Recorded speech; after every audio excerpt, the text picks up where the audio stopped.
Hi guys, we're back. Today we're gonna be talking about how we became exclusive. Yeah. You say you wanna be a star, but the city is so dense and loaded. You need to cover up your scars, and it makes you feel so distant with such a disguise. After that weekend, Roberto kept texting me and Yes, just keeping in touch, asking questions, How you doing? seeing what he can do better. I was trying to get another date, honestly, but it was rough. She really didn't want to continue our relationship, so Yeah. I mean, I'm sure some ladies can relate. Even some guys can relate to, you know, being in a relationship that feels one-sided. I didn't want to do that. I didn't want to be the only person that's emotionally connected to him in the relationship. I didn't want to take on a project. I had other projects going on A lot of other projects. that mattered more at that point. So I just told myself, I mean, I know my worth. If somebody wants me, they will prove it that they want to be with me. I saw it as an opportunity for me to prove myself. I want to prove myself. I wasn't being moved by the wind. I made a decision, and the fact that it showed my character that when I make decisions, I stick to them. So that I was proving myself to her that this wasn't gonna go away, essentially. The end of the week, on a Friday, he asked me on another date. And this time around, he told me, we can go for a walk, and then I'd like your opinion on my next car. Remember, my car had broken down when we went on our second date. So through this whole time, I was trying to sell it, trying to get some funds, trying to get everything set up to buy a new car, like not a brand new, a different car for myself. It is new to me. And I had an idea. I had already a few that I had sorted and was thinking about. So I wanted to get her perspective again, because now at that point I'm thinking I'm gonna probably marry this girl if, honestly, in my mind, if she doesn't screw up, because I won't. I made the decision. Thanks, Faith. So I need to get her perspective in the car, because we are gonna be using this vehicle. And she didn't know any of this, by the way. No, I did not. So I met him at the park. We took a walk. It was raining. Yeah, it was It was kind of, nasty that day. It was just muggy everywhere. yes. Muddy everywhere. But we took a walk. He got me Starbucks. Take No. notes, guys. No. He didn't get me Starbucks. He made me pay for my own Starbucks. Like a true gentleman. He said, okay, let's get coffee. And then we go to the coffee shop. And then I paid for my own coffee. Now hold on. At this point, I paid for the first things, but she was always trying to pay for stuff. So I let her pay for little things. Otherwise, I didn't want her to get mad or think that I'm trying Miss to. Independent. Yeah, so I just let her pay for little things. But I paid for most of the stuff that we bought and we ate and where we went and we did. Yeah. It was a Starbucks. I know it's expensive, but it's not that expensive compared to the rest of the other Of stuff. course, yeah. For sure, it wasn't expensive. Well, that expensive then. It wasn't. Yeah. Anyway, so after the walk, we went to check the first car. And we test drove it, actually, both of us. It was yellow. It was very yellow. And I didn't like it, honestly. It was a little too old. It was a little too worn down. I didn't like it. I love the idea of that car, but once I drove it was the first time driving it. I was like, I don't think so. It's not my style. I want something softer, cushier, with more seats. Yeah. So he said, well, the next car is in Tacoma, and I'm going to have my friend, his best friend, take him down there. But then it wouldn't be this weekend, so we can just hang out and talk. So I said, well, if we're going to hang out and talk, let's just drive down to Tacoma because I have my car. So let's go get your car so he can stop bothering me. She didn't say the last part, but I'm sure she was thinking it. Yeah, I was. So So we drove all the way down, which is over an hour drive. We got to talk a lot more during that hour. Remember, I was still working on her Let me work my magic. to make sure she'll be open to us being a couple and being exclusive. We got to the place and I needed to use the bathroom, as I always do. So I went inside to use the bathroom and she stayed outside. By the time I came out, she was already starting the car and sitting on it. yes, I was already in the car. They brought it around and they asked where he was. They thought I was his wife. And you must be Bob's wife. Yes. So they gave me the keys. So I got in the car and I started it. So Yeah, and so we took a test drive, the two of us. I honestly was looking at her more when purchasing this car. I wanted to see how she liked it. I wanted to see if she liked it. Honestly, I wanted to make sure that this was something we could use at some point in the future, and that she would be okay driving or being a passenger in. And we liked it, right? yes. So we now have to go inside. We have to do the paperwork. We sat with the dealer and then the financial lady, and they both thought that we were a couple. Yes. The dealer, the guy, Yes. was like, so how long have you guys been married? Yes. And we told him, oh no, we're just friends, we're not dating. That's what she said. That's what she said. I kept saying that we were dating. Yeah, I By the said way. we were not. Because we weren't. We weren't dating. Anyway, so he goes, my wife and I have been married 25 years and I see a relationship, a successful relationship in you too.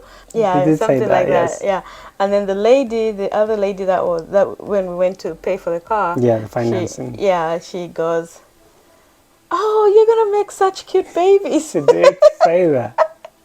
And we do make cute babies. Oh yeah, we've got cute babies. Anyway, she said that, and then we laughed about it. Yeah, and one thing that you said you liked was how open I was. Now she said this to me later, but you get asked a lot of questions when you buy a car. I didn't hold back. I didn't have a reason for it. In my mind, she was gonna be my girlfriend and maybe looking to be a wife. Baby, boy, have I got plans for you. So why would I hide anything? Yeah, he just they asked him, what's your social, and he just blurted it out, and I'm thinking, people hide this information. I'm a stranger. She tried to get out of the room. She said, Yeah. I can go outside. Yeah, I'm like, 'cause no, sit down. I didn't want that responsibility at that point. I didn't want him to think, oh, she knows how much I earn and all that, because they ask you all that stuff. So I decided, okay, I'm going to walk out so he can do his private stuff. But then he went, no, you said it's fine. I want you to hear this.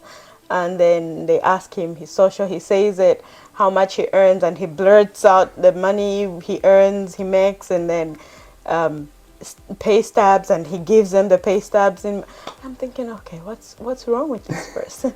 But I had a plan. 'Cause yeah. remember, I'm trying to get her back. I'm trying to make sure that if we start a relationship again, that we are exclusive and looking to get married. So now I'm the opposite. I'm going very, very serious about it. He's a serious man. No, we finished all the paperwork and we got the car. We drove separate for obvious reasons. And when we got home, we had a discussion, did we not? yes, we did. An important one. What do you want? Yeah, he asked me what my thoughts were on dating him, becoming exclusive. And so throughout at this point was three weeks, right? No, it was just... 3 weeks, including the 2 weeks that we were Oh, broken up. yes, yes. Yeah. In those 3 weeks, I had my journal. Oh, it's actually right there. And I like to write down stuff. So I wrote down everything I need in a man, the wants, the negotiables, the non-negotiables. And just to take you back a little bit, in January of 2020, I prayed for a husband.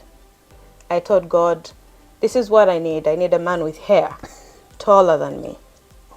A man who knows you and loves you first before he loves me. Because if we get that out of the way, everything else sort of just aligns, right? And then I had all those little negotiables. So I took out my book and I gave it to him. I told him, hey, this is what I need. This is what I want. I told him, I don't need a man right now. I don't need a man. I want one. Yes. She was very prepared. Yeah. She had a diary with everything, all the entries, her journal. I have done the similar thing. Remember, I've been working with a dating coach.